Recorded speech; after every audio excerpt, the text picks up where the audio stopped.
It's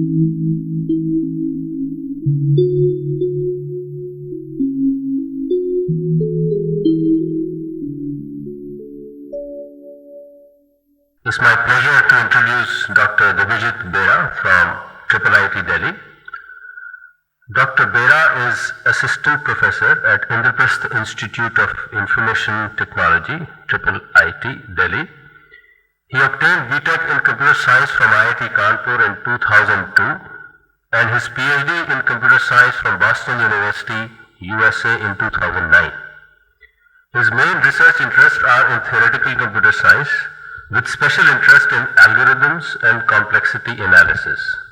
Other academic interests are in computer systems, security and databases.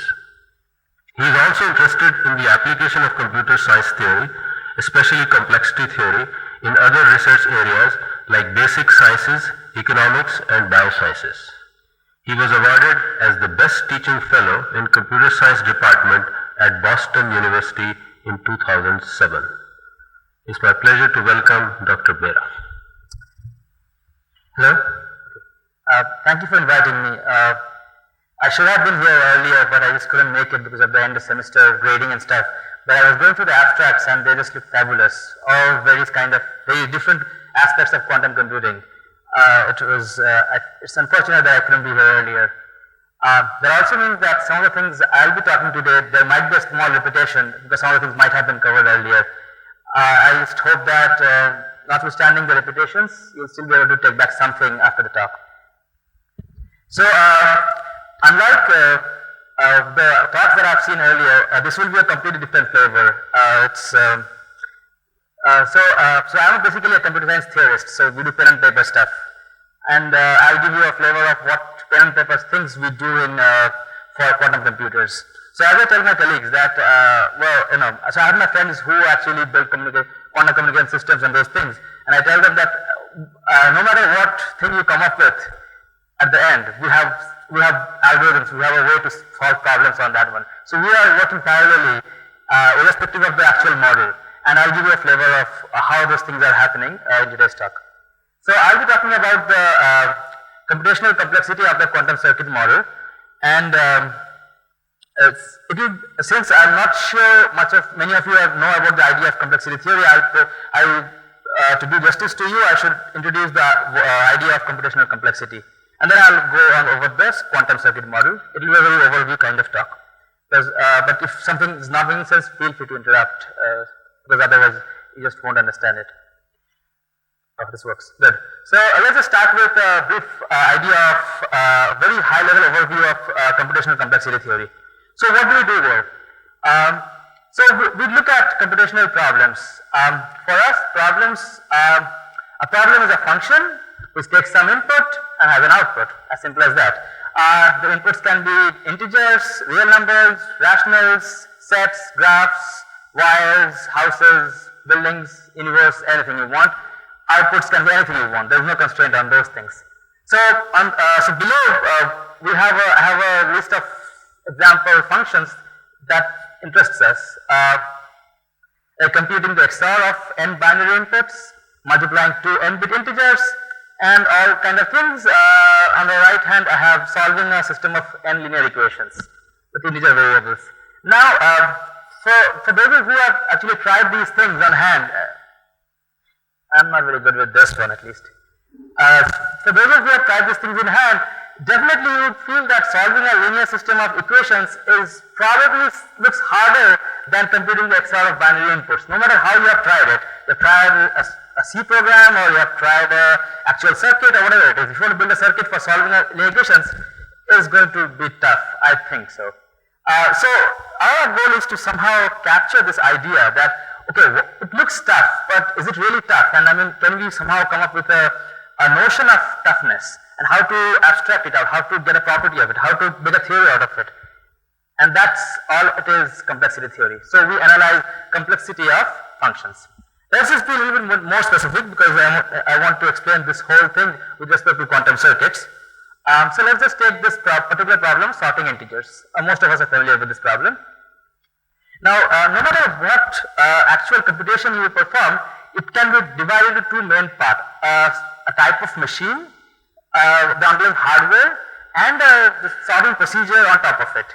Now, procedure is definitely tied to this type of machine, but there is some sort of a general idea about sorting that you will find in all different sorting procedures across different machines. So you can sort of basically break it out. So let's just take some examples.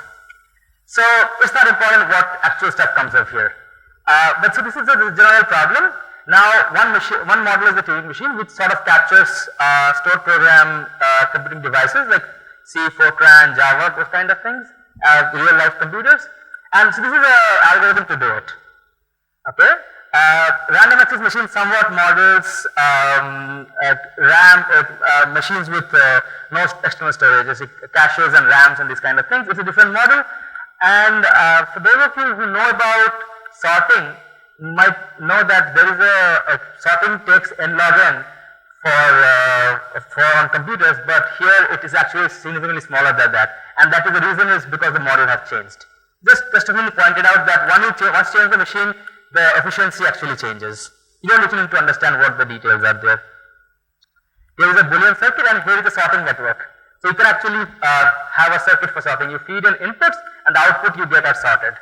There are standard ways of getting this circuit in a real life using the real proper gates. And for communication network with distributed system with node failures and all kind of things, you can actually do a sorting on those. There are different algorithms for that. So we have different kind of models for machines, and depending on that we have different kind of algorithms. They are somewhat tied, but the general idea of sorting here is there is a general basic knowledge of sorting here which is being applied here. So given this, any computation we break it up into kind of two distinct parts, then an algorithm or actual model. And once we have this, we can the complexity theory, what it does is it tries to compare computations by analyzing their properties. And how do we do that? By defining the notion of hardness or complexity. We say that a problem is very hard or harder than another problem because maybe it's because of the machine.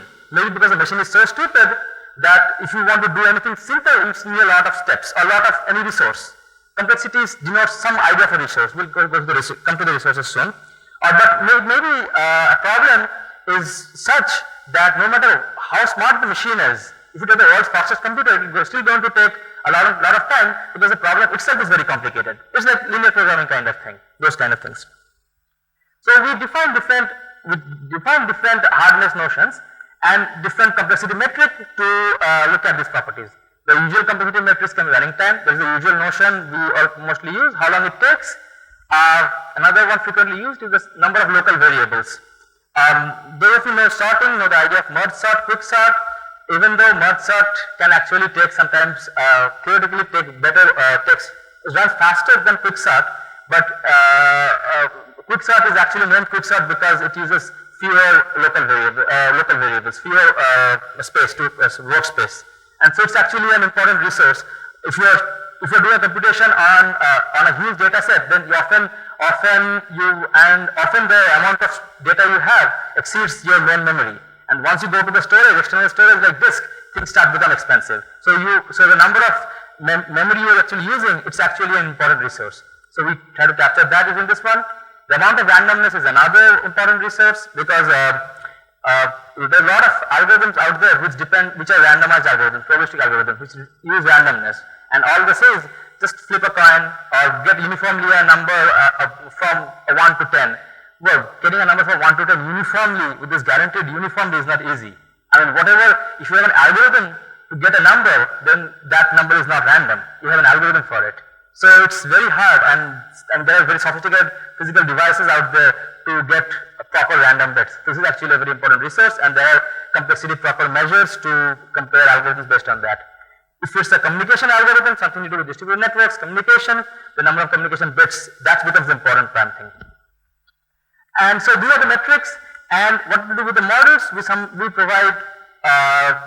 try to come up with equivalence notions. We say that this model is equivalent to that model in the sense that I can simulate a circuit by a Turing machine which takes double the time or something like that. A RAM is similar to a circuit which takes half the space, something like that. So we know that moving from model 1 to model 2 adds this much to the cost, this much to the complexity metric, and then according to the problem should be this much, and then we compare different problems. So that's the main two goal, comparing computations, analyzing properties. So when quantum computing came about, to compare, people had the kind of questions they were asked, one kind of question they were asking, how better are these with respect to classical machines? Because we know a lot of our classical computers, classical algorithms, how good are these? So natural way to analyze the improvement of quantum algorithms or quantum strategies with respect to classical ones is to use complexity theory to analyze them, and that's what we're going to do today. So I'll come to quantum circuit model, which is a machine model for quantum algorithms, and we'll try to see how they compare with respect to the classical models. But to tell you one thing about that, I need to first introduce you to the classical Boolean circuit model, which is a simplified form of the AND OR gate circuits, and the quantum circuit model is based on this idea of classical Boolean circuits. So let's first go to classical Boolean circuits. So it's the usual thing, you know. I have a Boolean circuit here, which I have no idea what it does. I just copied it from Google. It's an acyclic network of Boolean gates. They are connected by wires. You feed in Boolean inputs here, and you can do all kind of timing. You can introduce timing to figure out when does an output bit come. But essentially, whenever you feed an input to a gate, an output comes out, and you move from the input towards the output. The output wire contains the value of the output of the circuit. That's the simplified form of a Boolean circuit. This is equivalent to the Turing machine. For those who haven't heard of a Turing machine, it's a machine model which sort of captures the programs that we write today, roughly in a way. And any computation can be represented as a Turing machine. So a circuit essentially captures anything, any computation, and any computation can also be captured by a Turing machine essentially. And it clearly, since all of these are Boolean gates, this whole circuit computes a Boolean function of its inputs. Okay, so far so good. Let's now come to try to evaluate it. What are the parameters for complexity? Well, first of all, trying to talk about the parameter of a circuit of a particular circuit is not very useful, because I can look at the circuit and say, okay, this uses this many number of gates, this many number of wires. So how do I evaluate the parameters? One way to do that is, because when I'm looking at a general problem, it works for inputs of many lengths. So I can have a multiplication procedure which multiplies two integers. The two integers can be 2-bit integers, 3-bit, 4-bit, 5-bit, 6-bit, 1000-bit, something like that. But one particular circuit can only multiply integers of, let's say, 2 bits or 10 bits. It cannot multiply two integers of any number of bits. So to capture this, what we do is we say that we will have one circuit for each input length, and essentially we get a circuit family. And then, so this family, we say that this family computes the function, and of this family, this particular circuit Cn, it will compute the function on the nth input. So it's like a restriction of the function. So we have a infinite family of circuits, a family of infinite circuits to compute a particular function. And what are parameters? The parameters now become a function of inputs. For example, I can say that multiplying two 2-bit integers take O of n square gates. So it says that if you are multiplying 4-bit integers, it will take about 16 gates plus minus some. If you are multiplying 200-bit integers, it will take about 10 to the 4 gates. So now parameters now become parameters become function of n, and now we can take two circuits and look at their parameters as functions, and then compare the functions, how bad or how good they are, and then that's how we can do some comparisons. So what are the typical parameters that are used? One is the types of gate, what gates we use, usual universal gates, and not, or not, NAND, these kind of things. There are some there was once an effort in the circuit complexity community to because NOT sometimes cause a problem in trying to analyze the functions. So there was a model of monotone circuits which do not have any NOT gate, and it was hoped that this would give us So this actually allows us to do some interesting. It allows us to analyze some nice functions. So there is small of monotone circuits. So you can have basically different type of gate sets, and this is one way to compare circuits. Number of gate input wires. Now usually circuits we draw or teach in the introductory hardware electrical engineering. Introductory the circuit design courses have like 2 inputs or 3 inputs. But when we design the circuits, we can try to compare them. Since now we have a circuit family, so we have one circuit for each input length. We can talk about the general number of inputs to gates. This term is called fan-in, the number of inputs to a gate. So it can be a constant. So we look at the maximum number of input that the circuit allows, a gate and circuit allows. It can be a constant like 2, like the circuit that I was in the example before, or it can be unbounded. I can have any number of inputs coming in. Does it really change? The question is, does it really change? If I move from constant to unbound, how much power does it add? Does it really change my model? And this is called fan-in. The number of gates in the circuit it's known as the size of the circuit, and this is clearly an important parameter. It can be, it can be different. It can be linear in n, polynomial in n. It can be like exponentially many in n. People are not really interested in the exponential case. Mostly linear and polynomial are the interesting case. And lastly, there is the idea of a depth of a circuit. Now, what is the depth? A circuit is like a tree, right? A cyclic network, so it's like a tree. So you count the maximum number of gates from the input to the output, or from the output you compute the maximum depth to the input. So if you have some kind of timing for the gate computing, then this depth will sort of roughly give you the time it takes to compute, because every gate will take one time, and so this depth of a circuit is going to give the maximum time it takes to compute. So, the depth of a circuit, people usually talk about constant or log or powers of log square, something like that. You don't really since a circuit can be represented as a tree, with log you are allowing about 2 to the log n number of gates, so n gates. So if you allow, so people don't really talk about linear depth circuit, because linear depth means you are allowing 2 to the n exponential number of gates, and that doesn't become very interesting. So these are the usual constraints that people talk about. Constraint, constant, log n, when n is the number of inputs and we are allowing the log number of depth. Okay, so what are the kind of questions? There are some jargons here, it's not very important what they are, but mostly I think I should explain a few of them. So P equal to NP is a well-known problem. Many of you, it sometimes comes in the news. At least it came in the news a couple of months ago. So this NP contains all problems which are, and there are different ways to explain it. One way to go about it, the best way to solve NP problems is exhaustive search. Roughly you can do this. So all kind of like satisfiability, these are NP problems. And there aren't, people believe that you cannot solve these problems in polynomial time. Interesting enough, if P equals to NP is proved, then cryptography and a lot of things will break. So this P equals to NP, whether you can have a polynomial time algorithm for NP problems, this sort of started the whole field of complexity theory, and it's still the essential question. But there are other questions like this. For example, this question asks, can we have polynomial size circuit for NP problems?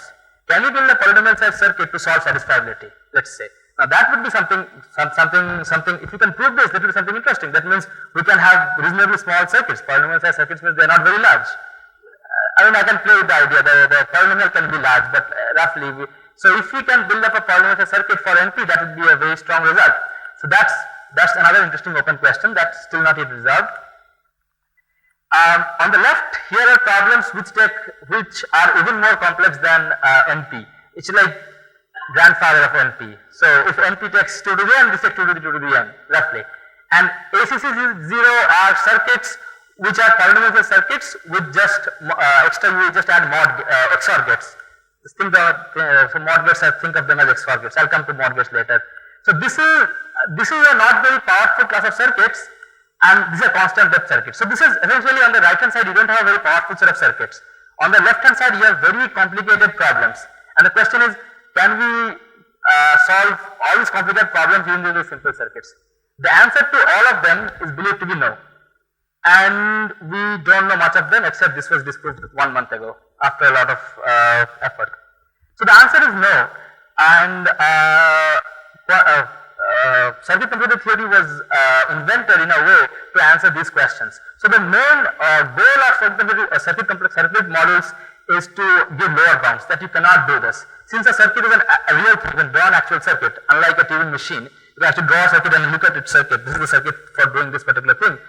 It's tempting to think that you probably would be analyzed a lot more about it. You probably would be able to say, we cannot solve this problem with this circuit, except that it's not very trivial to do. It's come to all kind of challenges, and that's what is still keeping us in job.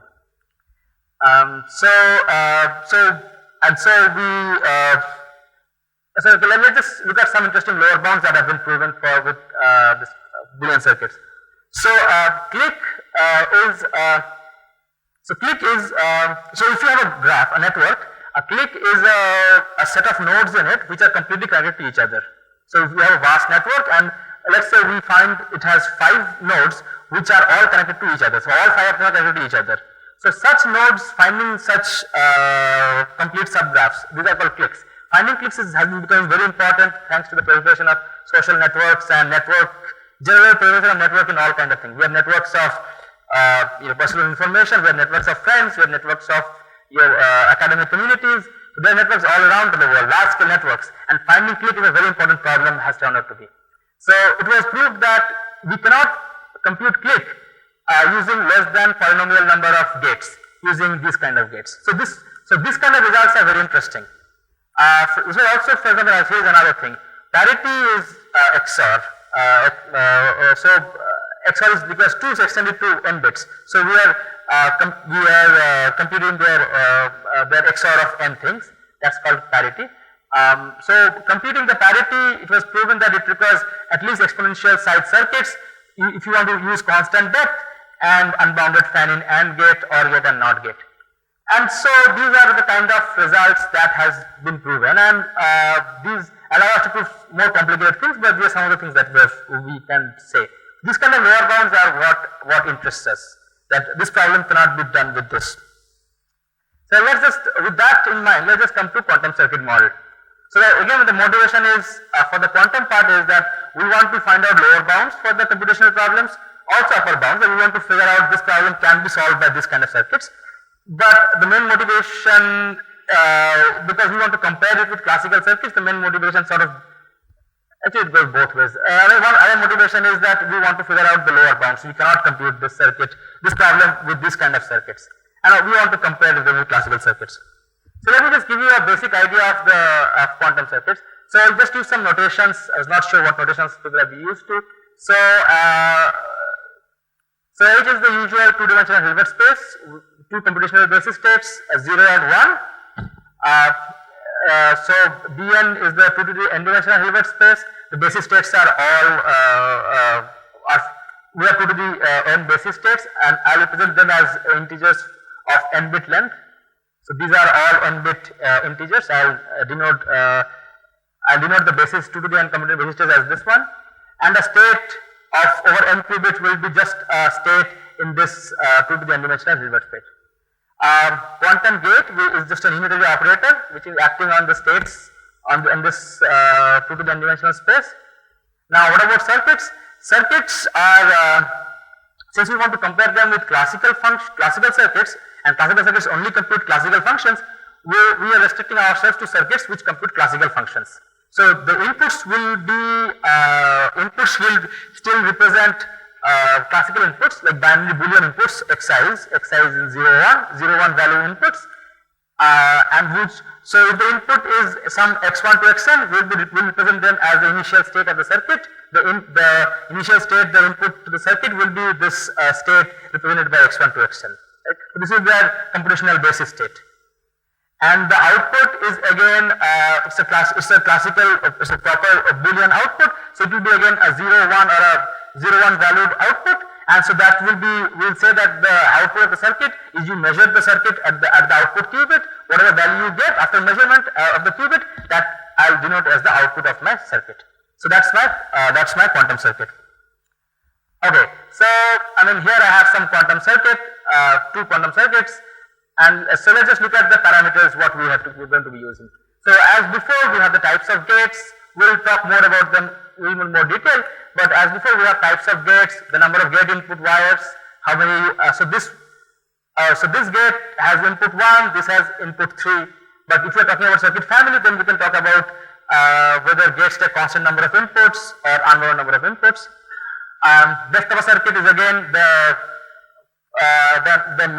number of gates from the output to the input, which for a quantum circuit will be just the number of layers, if you can see them as layers. So this is 1, 2, 3, 4, 5, 6, 7, left will be 7 for this one.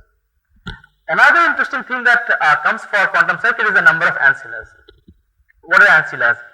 Now, when computing, you often need extra workspace qubits, extra temporary space, crash space, temporary space to store a value temporarily and then use it later. Now, this was not a very important thing for classical circuits, because we can just have one extra bit initialized to 0, and anytime we need to store value, we can just store a value there. Or we want to use a value 0, we can just use it. If you want to use the value 1, we'll just pass it through a NOT gate and use it. And if you need multiple storage, multiple extra bits, we can just split the wire, take a wire splitter, split the wire, or solder a wire, and get multiple values out of it. So it was this extra number of constant extra bits. These extra bits were not a very important thing for classical circuits, but it is very important for quantum circuits, because we just cannot arbitrarily create qubits out of the blue, and we cannot overwrite, we cannot erase. So if we need 18 extra qubits at some point in the computation, we have to have 18 extra qubits at the beginning also.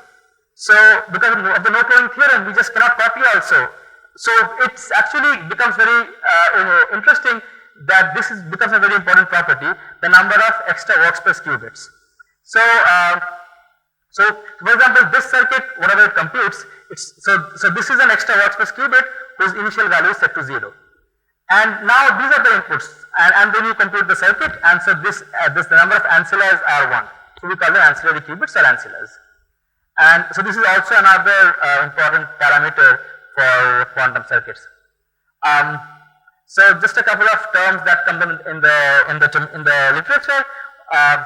There is the notion of a clean circuit in which the ancilla is returned to the initial state. It will be returned to the value, whichever circuit returns the ancillas back to the state 0, that's called a clean circuit. And why is it important? Because such circuits allow us to compose them. If a circuit brings back the ancilla to 0, that means I can take two circuits and then compose them, because the ancilla is back to 0. And so such circuits are useful in that way. Robust circuits are circuits which accept ancilla in any initial state. It does not require you to be 0. So whatever initial state it works, it will work for that ancilla.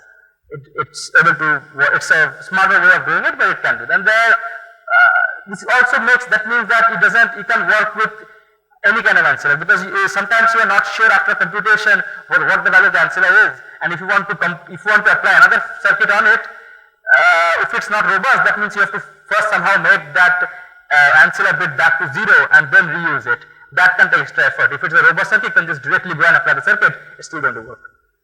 So with these 5 properties, let's just look at what quantum gates are. It has to be a fixed family of gates. Now what do I mean by fixed family? Remember, quantum gates are basically unitary operators. So theoretically it's possible to have an infinite family of them. I can have a gate which computes, which rotates some vector by 0.01. Now I can have one for 0.02, and I can have a continuous, like a function, continuous collection of gates. Now that we believe is hard to implement. How can you have? It's hard to implement an infinite family of gates. So we require a fixed family. Apparently we don't say. Depending on the actual definition, the number of gates, the actual gates we use can change. But whatever it is, you have to sort of tell me apparently I'm going to use these particular gates. You're not allowed to come up with a new gate in the middle, because that's we think is cheating. Okay. Single qubit gates are gates which work on single qubits. It's like fan-in 1. So 1 qubit gates. The usual gates, so we can work with any reasonable set. So usual gates are like Hadamard gates, phase gate, pi by 8, Z gate, these kind of gates. And these are the gates that provide the quantum behavior. You will understand this once I come to the other one. So as in a single qubit, there are these multi-qubit gates which allow unbounded fan-in. So it can have many inputs. And what are some of the gates of this kind? So there is this gate called generalized Toffoli gate. We'll go through, I'll try to go through some of these gates in detail. So there is a gate called generalized Z gate, which sort of takes the Z gate and generalizes to multiple qubits. There's parity gate, threshold gate. So these are mostly classical gates because they somehow compute a classical function. Since it might be infeasible to, since these gates are unbounded fan-in, it might be infeasible to compute large quantum gates. Unbounded fan-in means if I have a circuit that works on 100 qubits, then theoretically we are allowing a gate which can take 100 bits, 100 bit gate. That kind of might be hard to implement, and it might be very, very complicated. So we only allow these gates to be just do classical kind of functions. We'll see how these are done, but we don't allow them to be very complicated. So that's why I said, so these gates are where the actual quantumness comes in. They do the actual vector, take a vector, rotate it, and all kind of change the phase of the state, to do these kind of things. These are mostly to sort of assimilate the information. So that allows us to sort of certainly say that these will correspond to classical gates in for classical circuits, whereas these will provide the quantum, and so then we can compare if you have a quantum circuit and a classical circuit, where is the change coming from. And as just like Boolean circuits, we have a universal family. In Toffoli, Hadamard and pi by 8 is a universal family, and there are various other universal family of gates. Okay, so let's just go through some of the gates.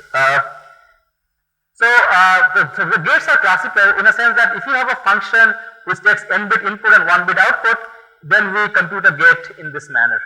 It works on n plus 1 qubits and keeps the first n as same and just applies the function on the first n on this n values and then XORs it with b. You have probably have seen this kind of things for when you have talked about Grovers or shows kind of thing. This kind of things come up. So let us take an example. And this is the behavior for the basis states. You can extend them linearly for any other superposition of states. So Toffoli gate computes the function of AND. That is, the f becomes the AND function. The usual Toffoli gate was invented for 3 qubits. So this is just a generalization of it to n qubits. Okay. So f is the AND function. So what it does is for the computational basis state, it leaves these bits, these qubits unchanged, and this one it XORs the bit b with the AND of all of these bits. Okay, these are some new gates. The mod 2 gate. Mod 2 gate, the function is now the parity, the XOR of all of these bits. So essentially, the output, everything remains same. Here we get the parity, the mod 2, the XOR of all the inputs. Again, these are all for the computational basis state. You can extend them to the other superposition. Mod 2 gate is extension of mod 2 gate, where instead of 2 we have q. So what it outputs, we still want a 0-1 output. So what it does is it computes the sum of the input bits. If the sum is 0 mod q, that the sum is divisible by q, then it outputs 0. If the sum is 1 mod q, then it outputs 1. So it basically figures out whether the sum is a multiple of q or not for a fixed q. So we can have mod 3 gate. The inputs are a multiple of 3. So if 3 bits are set to 1, if exactly 3 bits are set to 1, it will output 1. If 6 bits are set to 1, it will output 1. 9 are set to 1, it will output 1. And everything else it will output 0. So that's a mod 3 gate, and you can extend it to any mod gate. This is another gate which becomes very important when we are talking about Boolean circuits, the threshold gate. What it does is it takes a fixed parameter case. So we say threshold 3, threshold 5. So threshold 5, what it will do is it will add the inputs. It's basically figuring out whether the number of ones are more than a threshold or not. So if the number of ones are more than greater than or equal to 5, then it will output 1. If the number of ones are less than 5, then it will output 0. The simple way to just count the number of inputs whether it is above a certain level or not, and that's called a threshold gate. And again, we just do it the same way. This is the function, and we XOR it with the target bit, and we get the function. So last two gates are slightly different. This is a generalized Z gate. A Z gate only changes the so if you apply a Z gate on the state 0, it remains 0. If you apply it on the state 1, it becomes -1. The phase is multiplied by -1. This is just an extension of that to multiple qubits. So if all the xi's are 1, then the state is multiplied by the phase -1, and if any of them is 0, it stays the same. This gate is very useful when we are designing some of the circuits, but it is not a very completely new notion, because this is a Z gate can be obtained by just conjugating an Hadamard gate on the target side of a Toffoli gate. So you take a Toffoli gate, you conjugate it with Hadamard side on both the sides, and you get a Z gate. So it's not a rocket science thing, but it just makes it easy. And the reason it makes it easy is because it leaves the actual state unchanged. It only works on the amplitude. So these kind of gates can be used for robust computing, because the state is unchanged, only the phase is changed. So you can actually play with this quite a bit. It actually makes your life easier. And last comes the interesting part, the fan out gate. Well, we know that fan out is impossible in quantum circuit, and the reason is we cannot clone. So in classical circuits, okay, so what is fan out? Fan out basically means you are duplicating values. You are making multiple copies of one value. So in a classical circuit, if you split a wire, if you solder multiple wires, we get multiple copies of the same value, and this operation is called fan out. And that kind of thing naively you cannot do that for quantum circuits, because that would mean we are making 3 copies of a state. And we cannot just do that out of 1 copy, because that will violate the no cloning theorem. So, but this idea of making multiple copies, it's very much useful when we are designing any kind of algorithm. We need to make a copy of a variable to use it for later. This idea is, no matter what model you use, this idea comes back in some form or the other. This was not a problem for classical circuits. So what we do is people have invented a thing called a fan out gate. The operation of the fan out gate for basic states is given here. What it does is, how does it do fan out? If you pass all zeros to all of these, and the B, where B can be set to 0 or 1, you end up getting the copy of B in all of them. Now you might think, well, I am actually getting multiple copies of B, but remember this B can only be 0 or 1, it cannot be a superposition.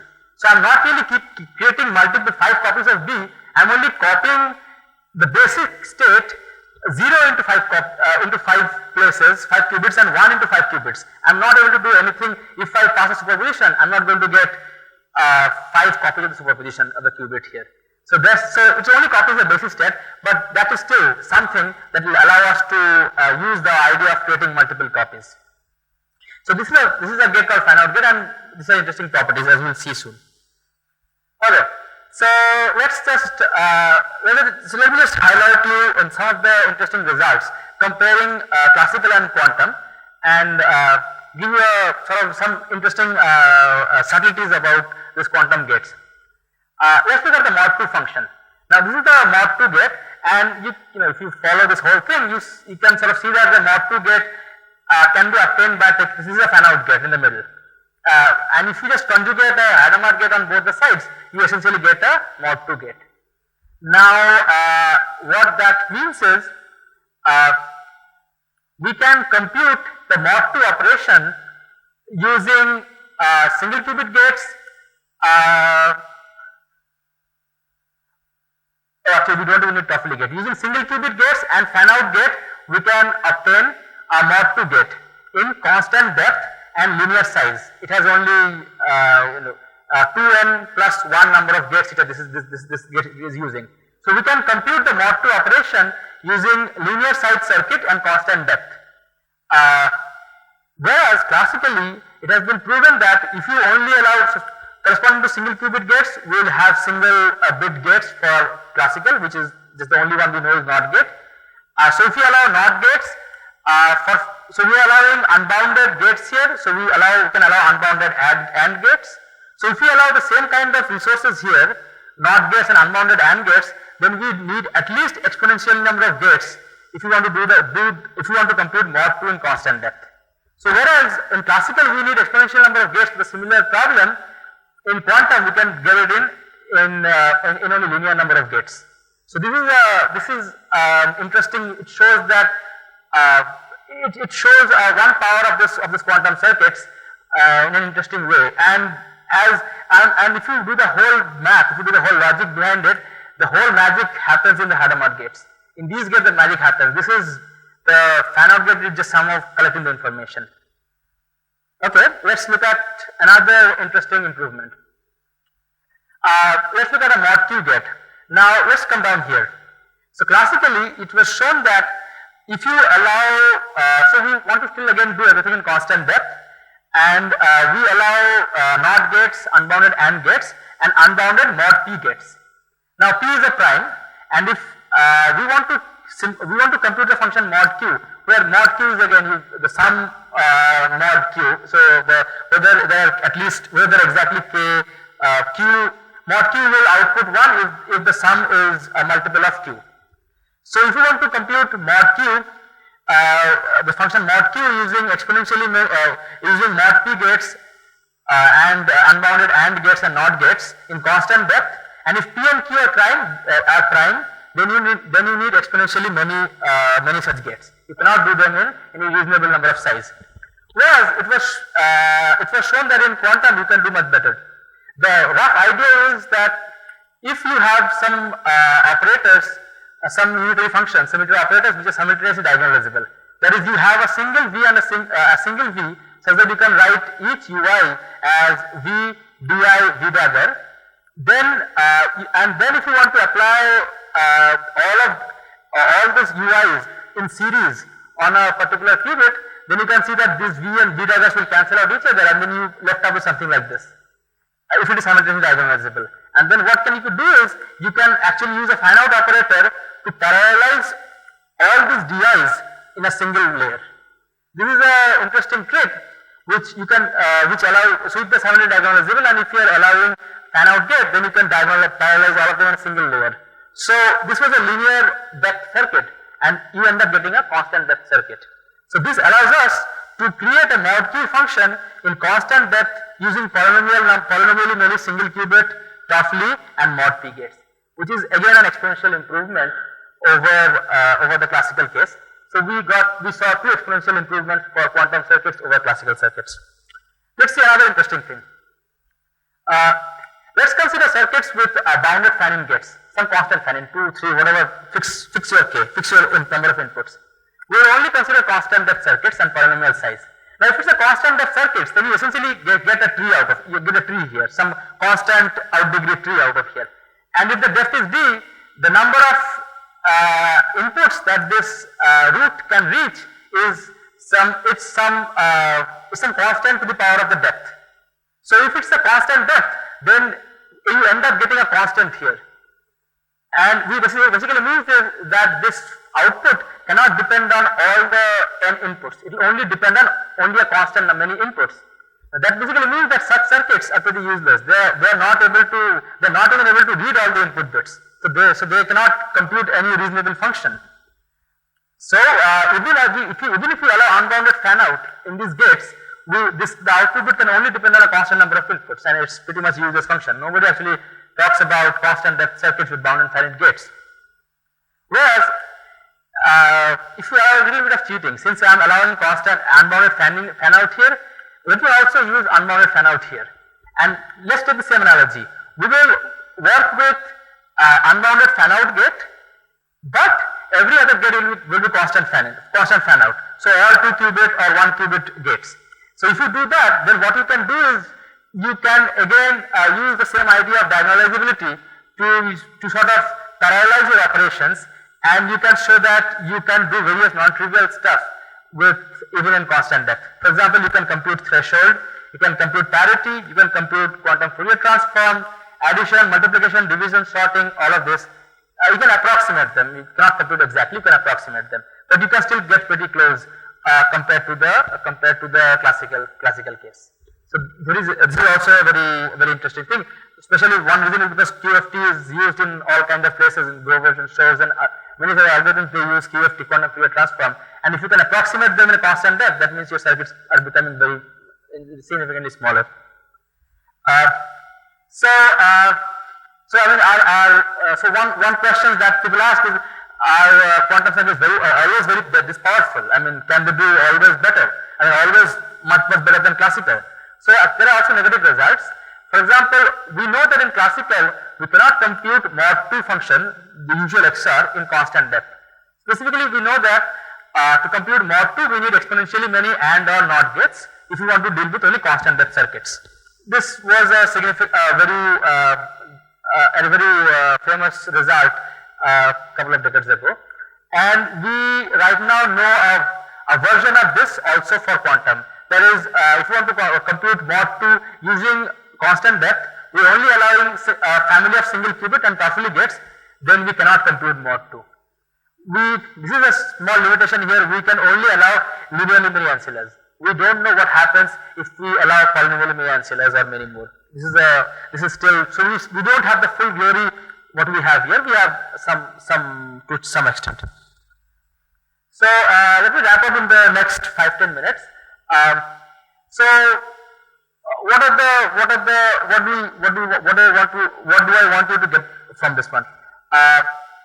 This fan-out gate seems way too powerful. I mean, it can do all kind of crazy things. Yet we need this idea of making multiple copies. It's somehow ingrained. If you want to write any kind of implementation, we need to store values, we need to reuse values. So it's necessary. So maybe there is a better replacement out there. We don't know. Can we really? We saw the negative result. The negative result allowed us to show that we cannot compute fan-out using very linearly many ancillas. Maybe even if we allow unlimited ancillas, maybe we still cannot compute fan-out. So fan-out, inherently there is something hard about the function that you cannot compute it using classical or Boolean or no matter what, a quantum or whatever circuit model you use.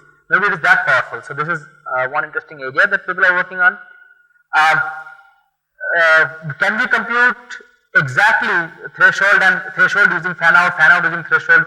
Because this threshold function allows us to compute all the arithmetic functions like addition, multiplication, division, all the basic arithmetic functions can be computed using threshold in very constant depth and very small size. So it's a very interesting function, very important function for the circuit complexity point of view.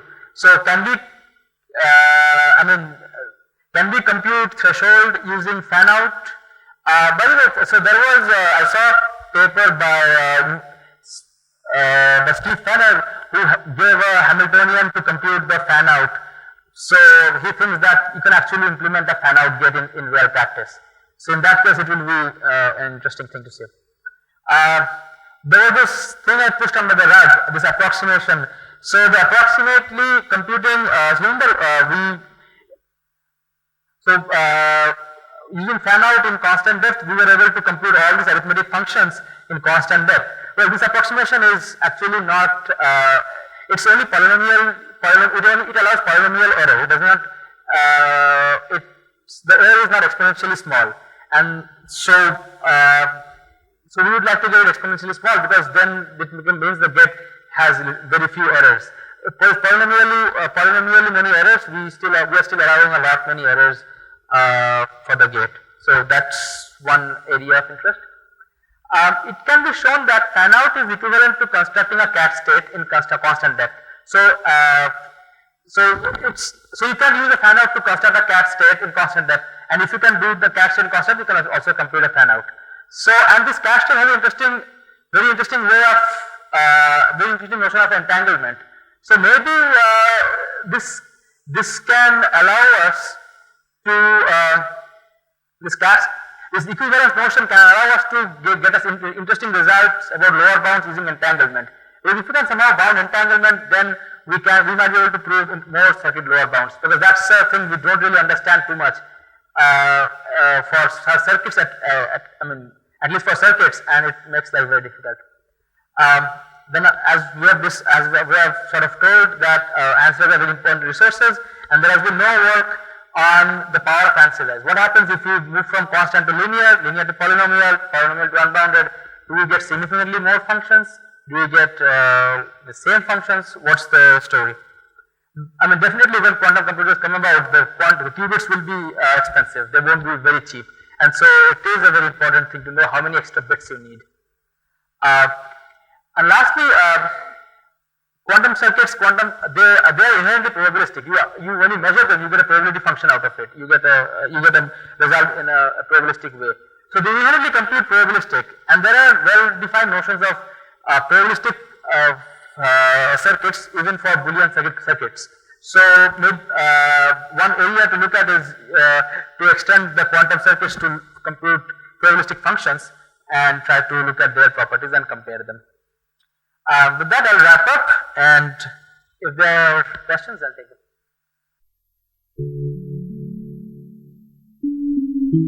them.